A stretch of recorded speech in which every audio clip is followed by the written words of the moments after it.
Saya setuju dengan tema kali ini yang menyebutkan bahwa membaca membuat bosan dan menulis membuat pusing. Seiring berkembangnya teknologi, kini proses memperoleh informasi tidak hanya dengan kegiatan membaca saja. Masyarakat kini lebih gemar memperoleh informasi dengan mendengarkan atau bahkan menonton. Karena bagi sebagian orang, membaca buku merupakan suatu hal yang berat dan sangat membosankan. Menurut data UNESCO, negara Indonesia menduduki peringkat kedua dari bawah mengenai literasi dunia. Artinya minat baca masyarakat Indonesia masih sangat rendah. Dari hasil riset yang berbeda yang dilakukan oleh Central Connecticut State University pada Maret 2016 lalu, menyebutkan bahwa Indonesia menduduki peringkat ke-60 dari 61 negara soal minat membaca. Persis berada di bawah Thailand di urutan 59 dan di atas Botswana di urutan 61. Dari kedua data riset tersebut, dapat disimpulkan bahwa membaca merupakan kegiatan yang tidak menyenangkan bagi masyarakat Indonesia, bahkan membosankan bagi sebagian orang.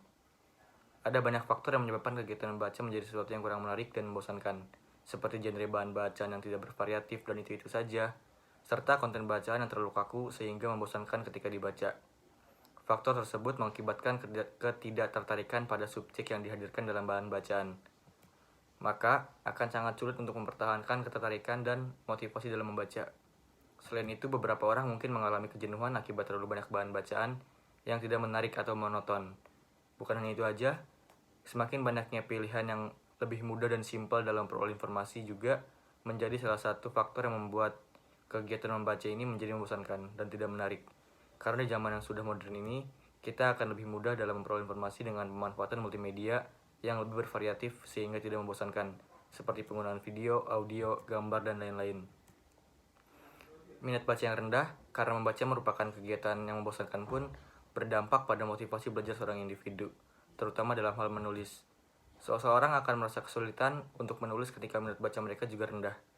Karena menurut Lindner tahun 1998, ada beberapa faktor yang mempengaruhi kegiatan menulis, diantaranya yaitu motorik, perilaku, persepsi, memori, kemampuan melaksanakan cross modal, serta penggunaan tangan yang dominan.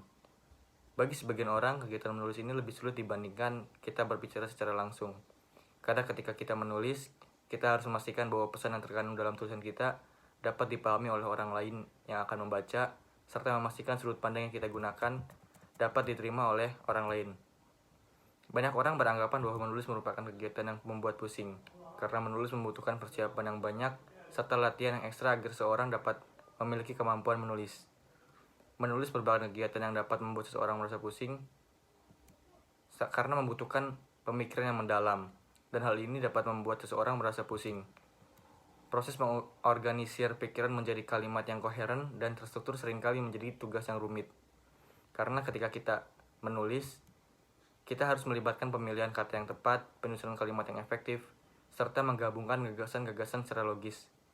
Menulis juga perlu memperhatikan aturan-aturan bahasa seperti tata bahasa, ejaan, dan tanda baca. Seringkali menjadi kompleks dan membingungkan.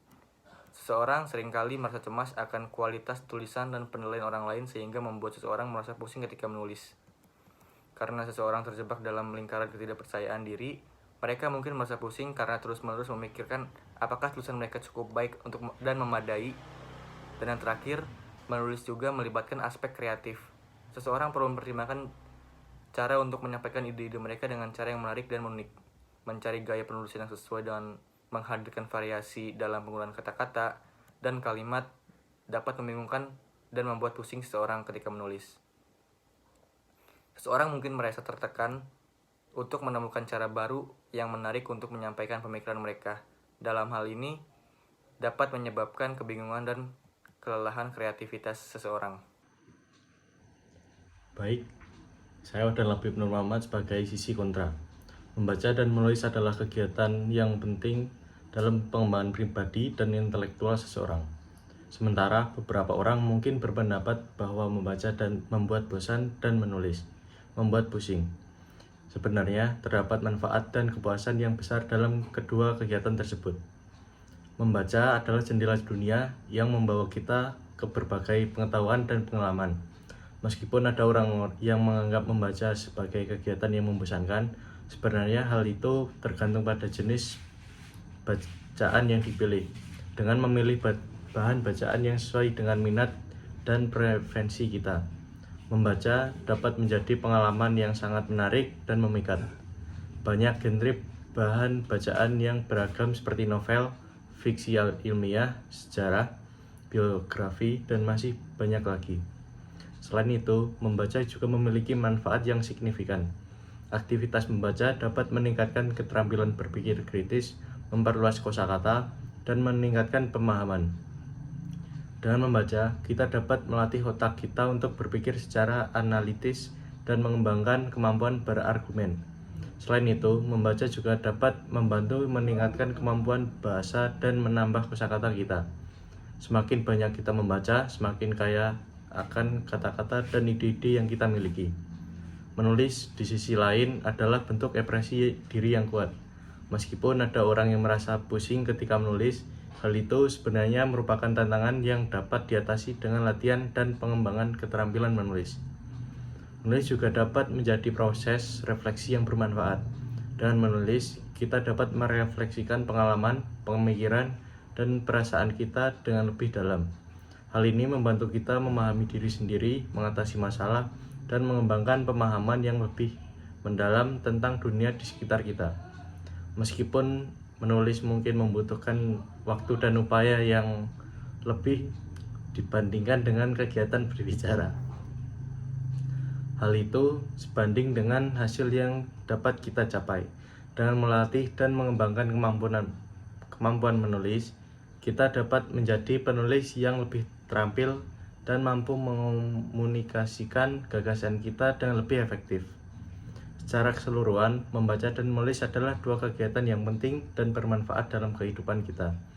Meskipun ada tantangan dan kesulitan yang terkait dengan keduanya, manfaat yang didapatkan jauh lebih besar.